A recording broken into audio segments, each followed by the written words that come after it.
Resolution of force type model. ఇందులో 3 equations sigma FV vertical component of force equal to 0, summation of horizontal component of force equal to 0, summation of moment equal to 0, resultant R equal to root of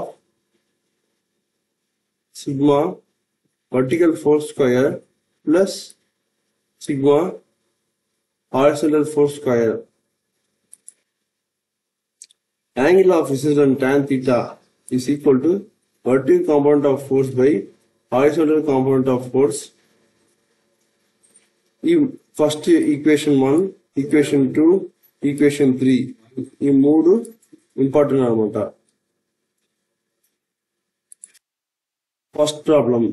A spring scale indicates a tension T in the right hand cable of pulley system shown in the figure. Neglecting the mass of the pulleys and ignoring the friction between the cable and the pulley, the mass M is. Figure ఇచ్చారు ఇక్కడే.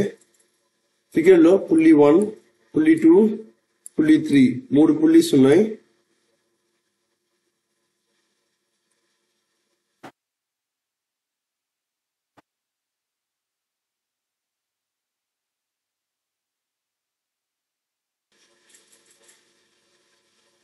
Option లో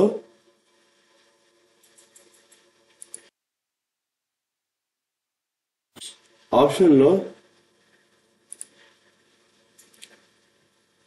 ఏ, option B, option C, option D, 4 option ఇచ్చారు. Solution మనకి ఇక్కడ ఏం కనుక్కుంటామంటే mass ఎం కనుక్కోవాలా. Mass ఎం కనుక్కోవాలంటే మనం vertical component of force MG ఎంత అని కనుక్కోవాలా.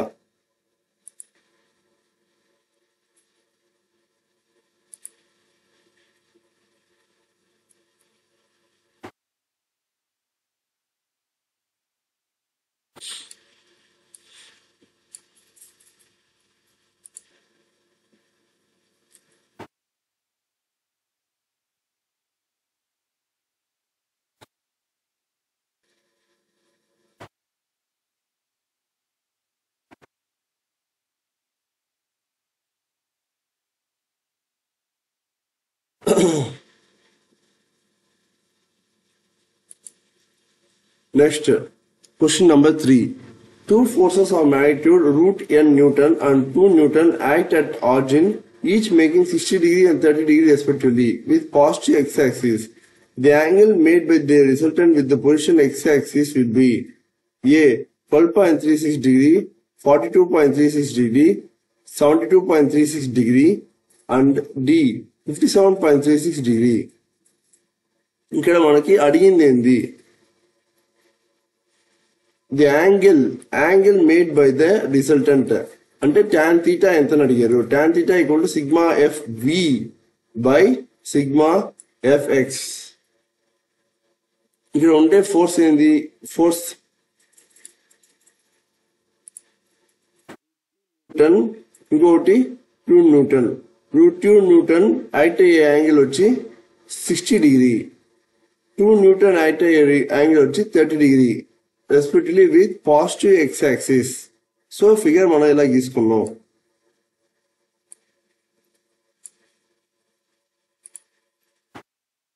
Sigma F V and sigma F X ఈ రెండు మనం ఇప్పుడు కనుక్కుంటాం.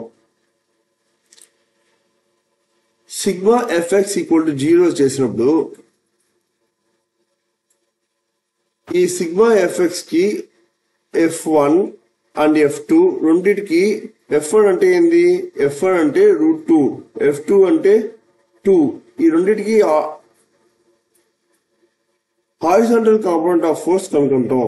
హారిజాంటల్ కాంపోనెంట్ ఆఫ్ ఫోర్స్ కనుక్కున్నప్పుడు కాస్ వస్తుంది. అలానే వర్టికల్ కాంపోనెంట్ ఆఫ్ ఫోర్స్ కనుక్కున్నప్పుడు సైన్ వస్తుంది. ఎందుకంటే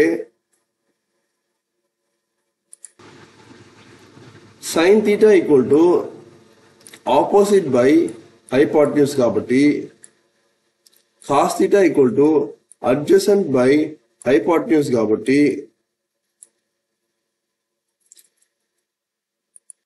ఆపోజిట్ అంటే వర్టికల్ తీసుకున్నప్పుడు సైన్ వస్తుంది. అడ్జసెంట్ అంటే హారిజాంటల్ తీసుకున్నప్పుడు కాస్ వస్తుంది. So tan theta equal to summation of vertical component of force by summation of horizontal component of force. So theta equal to 42.43 is the right answer. Next, question number 4. The system of force act on the bell crank is shown in figure. Determine the magnitude of the resultant. Option A 567 Newton, option B 2671 Newton, option C 1680 Newton, option D 1232 Newton. So ఇక్కడ మనకు figure కూడా ఇచ్చేస్తున్నారు. ఇప్పుడు మనకు అనుకోమని ఏంది, determine the magnitude of the resultant. Figure లో resultant ఎక్కడ ఉంది, ఇక్కడ ఉంది. సో రిజల్టెంట్ కి మ్యాగ్నిట్యూడ్ అనుకోవడానికి ఇదంతా ఒక మొమెంట్ యాక్ట్ అవుతుంది కాబట్టి దీంట్లో ఈ అన్నిటికీ సిగ్మా ఎఫ్ఎక్స్ కనుక్కోవాలా, సిగ్మా ఎఫ్వై కనుక్కోవాలా, ఆర్ సిగ్మా ఎం కనుక్కోవాలా. మనం ఎలాగైనా చేయొచ్చు. సిగ్మా ఎఫ్ఎక్స్ కనుక్కొని సిగ్మా ఎఫ్వై కనుక్కొని ఈక్వల్ టు 0 కనుక్కొని చేయొచ్చు. బెటర్ అలా చేస్తేనే ఈ ప్రాబ్లం సాల్వ్ అవుతుంది. Very good. Sigma FX equal to 0, sigma f i equal to 0. ఏమేమి హారిజాంటల్ ఫోర్స్ ఉన్నాయో అన్నిటినీ పాజిటివ్ డైరెక్షన్ ఉంటుంది పాజిటివ్, నెగిటివ్ డైరెక్షన్ ఉంటుంది నెగిటివ్, అన్నిటినీ చేసి -145 150 న్యూటన్ అనేది కనుక్కున్నాం. అలానే వర్టికల్ కాంపౌండ్ అన్నిటినీ నెగిటివ్ డైరెక్షన్ ఉండే అన్నిటినీ సమ్మేషన్ చేసి -2633 న్యూటన్ కనుక్కున్నాం. సో ఇప్పుడు resultant R equal to root of sigma F X square plus sigma F Y square which is equal to root of -450 square plus -2633 square. So resultant equal to solve చేస్తే R equal to 2671.2 newton. Option B is the right answer. Next question. Considering G equal to 100 meter per second square, force in the member AC of the loaded truss is. ఇంకా truss ఎట్లా figure ఇచ్చున్నారు.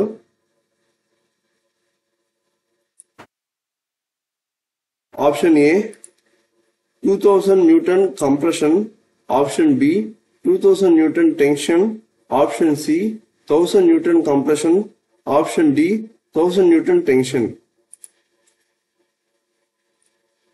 So ఇక్కడ మనం ఒకటి గమనించాలా, ఇది చూసేదానికి Lami's theorem solve చేయగలిగినట్టే ఉంటది, కానీ లామిస్ థియరం వాళ్ళు సాల్వ్ చేయలేము. ఎందుకంటే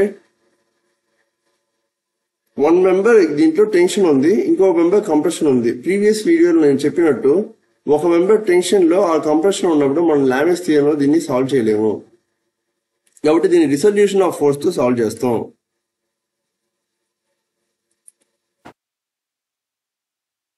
సో ఇప్పుడు రిజల్యూషన్ ఆఫ్ ఫోర్స్ సాల్వ్ చేయాలంటే దీనికి ఏం కనుక్కోవాలా అనేది ముందుగా క్వశ్చన్ చూస్తే force in the member AC కనుక్కోమన్నారు. ఏసీ అనే మెంబర్ ఉండే ఫోర్స్ కనుక్కోవాలా. సో ఇప్పుడు ఏసీ మెంబర్ లో ఫోర్స్ కనుక్కోవాలంటే మనకి ఆ ఏసీ మెంబర్ లో horizontal component of force, vertical component of force అన్ని తెలియాలా. ఇప్పుడు దాంట్లో హారిజాంటల్ కాంపోనెంట్ ఆఫ్ ఫోర్స్ ఏమేమి ఉన్నాయి, ఇక్కడ ఒక force, so that is RC and RH. ఇంకా vertical compound of force RVA and 4000 Newton. So మొత్తం 1 2 3 4 ఫోర్సెస్ ఉన్నాయి. ఇక్కడ మనం ఒకసారి ఆలోచిస్తే క్వశ్చన్ డయాగ్రామ్ లో ఇక్కడ ఫిక్స్డ్ లింక్ ఇచ్చున్నారు. ఫిక్స్డ్ లింక్ ఇచ్చినప్పుడు vertical compound of force, horizontal compound of force రెండు ఉంటాయి. కానీ ఇక్కడ లింక్ పాయింట్ కాంటాక్ట్ ఉన్నప్పుడు, ఇలా సిలిండ్రికల్ పాయింట్ కాంటాక్ట్ లింక్ ఉన్నప్పుడు సపోర్ట్స్ అని ఏ టైప్స్ ఆఫ్ సపోర్ట్స్ ఉన్నాయి చూస్తామండి. Roller support, fixed support, pinned support, simple support. ఫస్ట్గా రోలర్ సపోర్ట్. రోలర్ సపోర్ట్కి వచ్చి రియాక్షన్ ఫోర్స్ ఇలా ఉంటుంది. పిన్డ్ సపోర్ట్కి రియాక్షన్ ఫోర్స్ ఇలా ఉంటుంది. ఫిక్స్డ్ సపోర్ట్కి రియాక్షన్ ఫోర్స్ ఇలా ఉంటుంది. సింపుల్ సపోర్ట్కి రియాక్షన్ ఫోర్స్ ఇలా ఉంటుంది. సో ఇక్కడ ఉండే సపోర్ట్ పేరు రోలర్ సపోర్ట్, ఇక్కడ ఉండే సపోర్ట్ పేరు పిన్డ్ సపోర్ట్. పిన్డ్ సపోర్ట్కి మనం చూసినట్టు horizontal component of force, vertical component of force రెండు ఉంటాయి. రోలర్ సపోర్ట్కి ఈ క్వశ్చన్ వరకు మళ్ళీ మీకు సపరేట్ మళ్ళీ ఎక్స్ప్లెయిన్ చేస్తాను. ఫస్ట్గా మనకి ఇక్కడి నుంచి ఎక్స్ప్లెయిన్ చేస్తాను ఒకసారి. Sigma FX equal to 0, sigma f i equal to 0, sigma ME equal to 0 అనే 3 ఈక్వేషన్ ఇక్కడ యూజ్ చేసాం మనం. సిగ్మా ఎఫ్ఎక్స్ ఈక్వల్ టు 0 అన్నప్పుడు మనం ఏం చేసామంటే RHA plus RC equal to 0 అని మనం ఇక్కడ తీసుకున్నాం. Next sigma V equal to 0 ఉన్నప్పుడు RVA ప్లస్ 4000 ఈక్వల్ టు 0 అని తీసుకున్నాం. ఇప్పుడు ఇది కాకుండా సిగ్మా M ఈక్వల్ టు 0 తీసుకొని దాని నుంచి మనం ఒక వాల్యూ కనుక్కున్నాం. అదే ఇక్కడ మనకు కావాల్సిన RC వాల్యూ. అది కాకుండా మెంబర్స్ కూడా తీసుకొని మెంబర్స్ కూడా కన్సిడర్ చేసినప్పుడు మనకు కావాల్సిన మెంబర్స్ ఉండే ఫోర్సే కాబట్టి మెంబర్స్ కన్సిడర్ చేసి ఒకసారి sigma FX equal to 0, sigma f i equal to 0 కనుక్కున్నాం. మెంబర్స్ కన్సిడర్ చేసి ఒకసారి, మెంబర్స్ కన్సిడర్ చేయకుండా ఒకసారి కనుక్కొని మెంబర్స్ కన్సిడర్ చేసినప్పుడు వాల్యూని సబ్స్టిట్యూట్ చేస్తే అప్పుడు మనకి కావాల్సిన FAC అనేది వచ్చింది. That's all about this. దాని నుంచి ఇంకేం లేదు. నెక్స్ట్ క్వశ్చన్ నెంబర్ 6కి వెళ్తాం. క్వశ్చన్ నెంబర్ 6లో క్యాల్కులేట్ ది క్వశ్చన్స్ అవుతాను. Calculate the resisting torque for static equilibrium in the following figure. Figure ఇచ్చారు. దీంట్లో రెసిస్టింగ్ టార్క్ ఎంత కనుక్కోమన్నారు. Option A 100 newton centimetre, option B 150 newton centimetre, option C 200 newton centimetre, option D 300 newton centimetre. So figure ఇచ్చారు. Figure లో ఇక్కడ force act అవుతుంది. 30 degree angle లో ఈ లివర్ అనేది ఉంది. సో ఈ లివర్ ఇట్లా ఫోర్స్ యాక్ట్ అవుతుంది. ఇప్పుడు మనం కనుక్కోవాల్సింది resisting torque for static equilibrium. Resisting torque అంటే ఏంది? ఈ టార్క్ మనం కనుక్కోవాలా.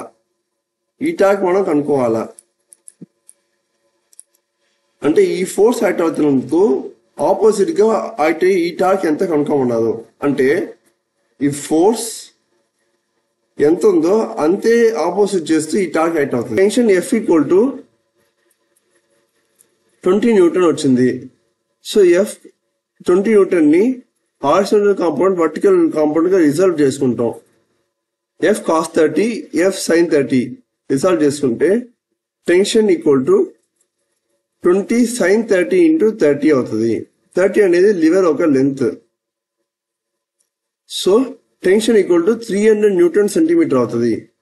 దీంట్లో sin 30 ఎందుకు తీస్తున్నానంటే ఆ sin 30 ఈ లివర్ ని ఈ డైరెక్షన్ లో లాగుతుంది.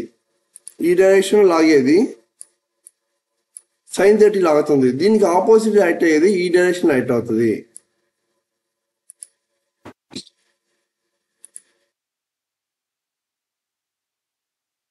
ఈ క్వశ్చన్ రికార్డ్ అయిందో లేదో తెలియదు. ఒకసారి ఈ క్వశ్చన్ చూసుకోండి. 2 cables are tied together at sea and loaded with a weight of 2000 Newton as shown in the figure. Tension in the cable AC ఎంత అడిగారు. AC అనే కేబుల్ లో టెన్షన్ కనుక్కోవాలా. ఆప్షన్స్ 4 ఆప్షన్స్ ఇచ్చారు. ఇప్పుడు ఆ 2 కేబుల్ ఉండే టెన్షన్స్ ఇక్కడ గీసుకున్నాం. 2 కేబుల్స్ ఉన్న టెన్షన్ కాకుండా వెయిట్ W కూడా ఇక్కడ గీసుకున్నాం. సిగ్మా ఎఫ్ఎక్స్ ఈక్వల్ టు 0 చేసి టెన్షన్ టీ ఏసీ ఎంతో కనుక్కున్నాం. Sigma FX equal to 0, sigma f i equal to 0 చేసి sigma FX equal to 0 TBC వచ్చింది. సిగ్మా టీబీసీ దీంట్లో సబ్స్టిట్యూట్ చేస్తే టీఏసీ వస్తుంది.